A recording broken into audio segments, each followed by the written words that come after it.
Hello guys! J'ai pris 2-3 notes pour aujourd'hui guys parce que là, il fallait.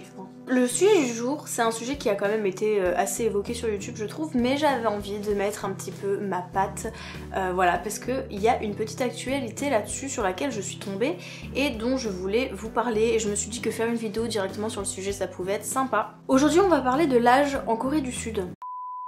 Je pense que vous le savez déjà, mais l'âge en Corée n'est pas du tout calculé de la même façon qu'à l'international. On va y revenir un petit peu plus tard, mais je voulais vous parler de ce sujet tout simplement parce qu'en fait j'ai vu dans les journaux et dans les actualités que la méthode de l'âge coréen pourrait peut-être bientôt changer en Corée du Sud. Dans cet article, il était dit que le nouveau président, donc Yoon Suk-yeol si je me trompe pas, qui a été élu en mars, voulait abolir cette tradition de l'âge coréen pour en fait aligner la Corée du Sud sur tous les pays et tout leur système on va dire. Et il aurait d'ailleurs déclaré, et là je cite parce que j'ai pris des notes, que les différences de calcul d'âge avaient entraîné une confusion persistante et des coûts sociaux et économiques inutiles à la Corée du Sud. Alors les amis, est-ce que l'âge coréen va évoluer ou non dans les semaines, dans les mois, dans les années qui suivent? Je n'en sais rien, mais du coup je me suis dit que ça pouvait être pas mal puisque ils sont en train de changer. Et tout simplement de vous expliquer c'est quoi l'âge coréen, enfin voilà, de revenir un petit peu sur le sujet parce que vous voyez peut-être ça dans les actualités sans savoir vraiment de quoi on parle. Donc effectivement, en Corée du Sud, l'âge n'est pas calculé de la même façon qu'à l'international. En France ou même dans la plupart des pays du monde, on calcule l'âge en fonction de son année et de sa date de naissance. En Corée, l'âge est calculé assez différemment. Les Coréens estiment que lorsque vous naissez, vous avez déjà 1 an, puisqu'en fait ils arrondissent le temps que vous avez passé dans le ventre de votre maman, c'est-à-dire 9 mois. On arrondit à 1 an parce que c'est plus simple. Quand vous naissez, en France, on a 0 ans, 0 mois, 0 rien du tout. En Corée, on a déjà 1 an. À ça se rajoute le fait qu'en Corée, l'âge n'est pas célébré en fonction de son anniversaire, mais en fonction chaque année en fait de Seollal, le nouvel an lunaire. Alors on ne fête pas un anniversaire à Seollal, mais c'est à ce moment-là que tout le monde prend une année de plus. Donc en fait, l'âge se calcule un peu en fonction des années de naissance de tout le monde. Alors pour vous donner un exemple, on va parler de moi. Je suis née le 23 décembre 98, ce qui fait qu'en France, j'ai actuellement 23 ans. Vu que mon anniversaire n'est pas encore passé, j'en aurai 24 en fin d'année, mais j'en ai pour l'instant 23. En Corée du Sud, j'ai actuellement 25 ans. Je suis née donc le 23 décembre 98 avec 1 an, et alors ça devait être en fin janvier ou début février 99, au moment de Seollal, donc le nouvel an chinois, le nouvel an lunaire. J'ai gagné une année, ce qui fait que j'ai eu 2 ans, alors qu'en France j'avais très clairement 1 mois et demi à peu près. Comme les Coréens augmentent leur âge d'une année tous en même temps, c'est-à-dire au nouvel an, ça veut dire que toutes les personnes de la même année ont le même âge. Pour la faire grosso modo, toutes les personnes de 98 ont 25 ans cette année en Corée du Sud. Toutes les personnes de 97 auront 26 ans, etc., etc., etc. Alors, en Corée du Sud, cet âge il est important et il faut le savoir tout simplement parce qu'en fait c'est l'âge qu'utilisent les Coréens pour en fait la société, donc le vivre entre eux. Tout ce qui va toucher à l'administration, voilà, à faire des papiers, faire leur passeport, leur carte d'identité coréenne, etc., etc. Les Coréens vont utiliser leur date de naissance, donc vraiment plus dans le système international. Mais c'est vraiment la seule exception dans laquelle ils utilisent cette façon-là de faire, puisqu'en fait le reste du temps, dans la société de tous les jours, quand vous demandez à quelqu'un quel âge il a, il va vous donner son âge coréen et pas son âge international. Alors cet âge coréen, il est compliqué à calculer, mais il est très important de savoir son âge tout simplement parce qu'en fait l'âge en Corée c'est une des choses les plus importantes. J'ai envie d'extrapoler en disant que même c'est plus important pour les Coréens que votre prénom. Un Coréen, la première chose qu'il va vous demander c'est alors peut-être comment tu t'appelles et surtout quel âge as-tu? Le pourquoi du comment, c'est tout simplement parce qu'après le statut social, c'est l'âge qui prime au niveau des relations sociales entre les gens. Quand je parle de statut social, je veux dire surtout la place. Alors pour les gens qui ont des titres un petit peu spéciaux dans la société, c'est-à-dire les chaebol, donc les filles, fils de toutes les grandes compagnies, voilà, Hyundai, Samsung, voilà.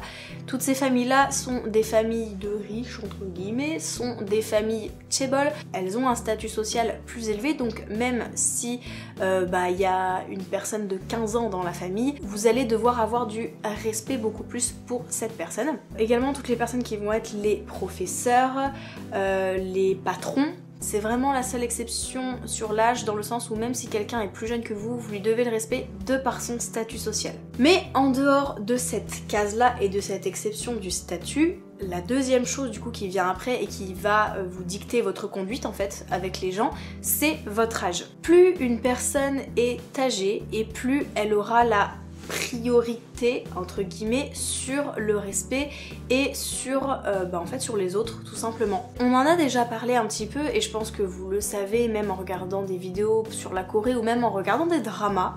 C'est très réaliste dans les dramas ça pour le coup. Il y a énormément de normes sociales et il y a énormément de règles à savoir sur la conduite en société, la conduite à avoir en public. Alors je pense que l'exemple qui va vous parler le plus, c'est tout ce qui va être les règles au niveau de l'alcool. Quand on boit de l'alcool avec des Coréens, il y a un sacré paquet de règles à respecter. Et ça c'est dû tout simplement à l'âge. Dès que vous êtes avec des personnes qui sont un peu plus âgées que vous, avec des personnes que vous ne connaissez pas, ou alors avec vos parents, vos grands-parents, il y a tout de suite une conduite différente à avoir, une conduite beaucoup plus respectueuse. En dehors de ces règles à respecter, donc par exemple au niveau de l'alcool, voilà c'est vous qui devez servir si vous êtes le plus jeune, vous devez tenir votre verre à deux mains, la bouteille à deux mains, il y a beaucoup de règles comme ça à respecter en fonction des âges que vous avez et en fonction de la personne avec laquelle vous êtes. Mais en dehors de ça, et ce qui va être le plus important finalement en fait, c'est la façon de parler que vous allez devoir utiliser avec telle ou telle personne. Au-delà d'utiliser un vous et un tu, ils ont aussi des mots qui vont différer, des façons de formuler les phrases, des façons... en fait, le langage est totalement différent. L'intonation également ne sera pas la même.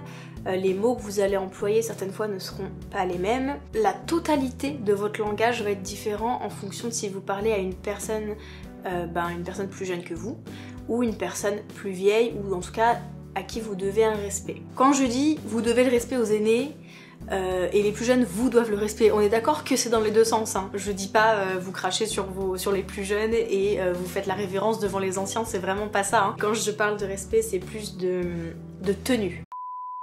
L'âge coréen, en dehors d'être un simple nombre, c'est vraiment une norme sociale en fait. Donc je vous avoue que quand j'ai vu les actualités, et que j'ai vu que le nouveau président voulait abolir cette tradition, en fait la première pensée que j'ai eue et la première chose que je me suis demandé, c'est comment est-ce que ça va être possible. Ok, dans tout ce qui va être papier, on peut internationaliser le truc, mais c'est déjà le cas.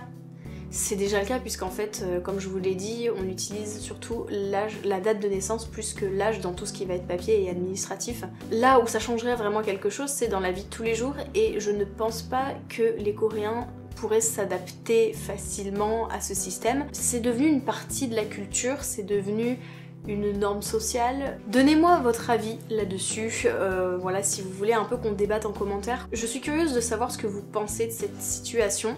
Moi pour le coup je pense pas que ce soit... Alors, je dis pas que c'est pas une bonne idée ou une mauvaise idée, mais je pense juste que c'est pas du tout possible ni faisable. Dans les faits, les Coréens sont habitués à faire comme ça depuis des années, des décennies, et changer quelque chose comme ça du jour au lendemain, pas vraiment par nécessité en fait, parce que c'est pas une obligation, je suis pas sûre que ça passe très bien.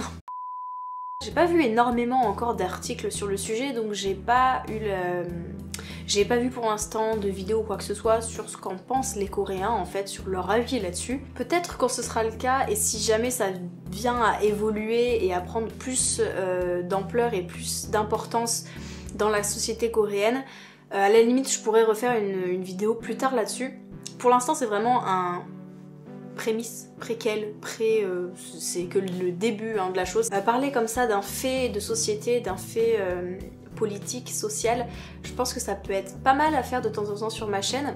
Si j'ai à donner mon avis, et si vous voulez savoir ce que j'en pense, alors pour l'instant pas grand chose parce que comme je vous le dis c'est qu'un début d'idée. Je suis pas forcément pour. dans le sens où pour moi c'est une tradition, c'est quelque chose d'assez unique en fait dans ce monde. C'est quelque chose de culturel, de traditionnel qui vient de quelque part. Et je trouverais ça bête de changer ça juste pour une histoire de politique et d'économie. Je suis pas du tout assez calée en politique et en économie pour avoir vraiment un avis plus important que ça.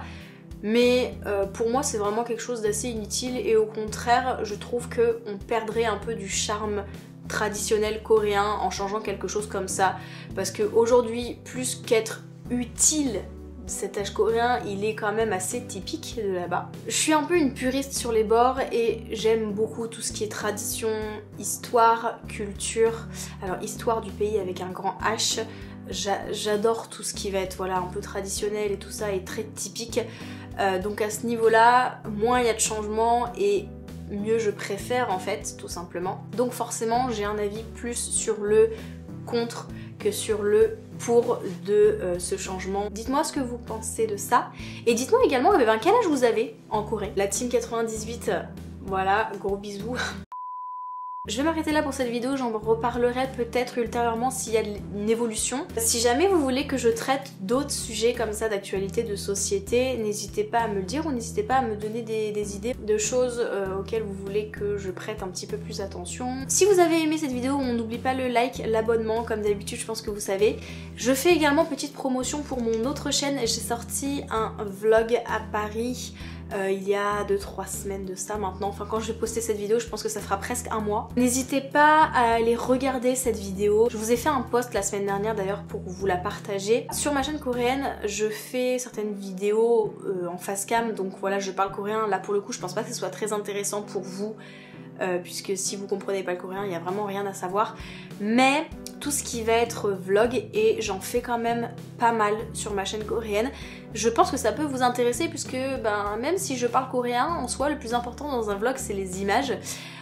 Donc voilà, et là en l'occurrence mon vlog à Paris, j'en suis vraiment très fière, le boulot que j'ai mis derrière et voilà, j'ai vraiment adoré faire, monter et le résultat de cette vidéo.